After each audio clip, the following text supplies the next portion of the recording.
Good morning everyone. My name is Aradhya, class 1A section. Today I am going to do experiment of density. Density means what can sink and what can float. Experiment need 2 glass of water, 1 spoon, 2 lemon and salt. Okay, let's go to the experiment. Take 1 lemon, put it in the first glass.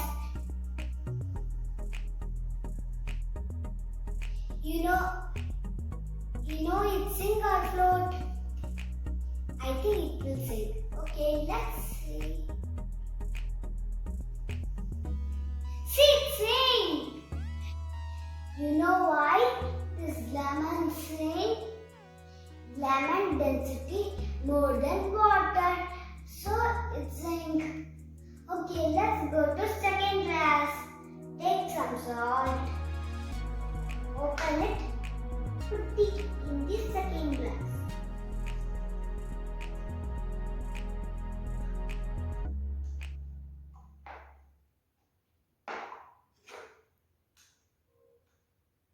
Mix it well.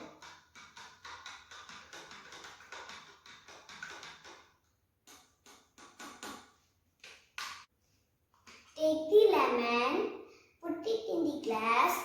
Okay, let's see what happened now. See, it flowed. You know why? The salt make water density more than lemon, so it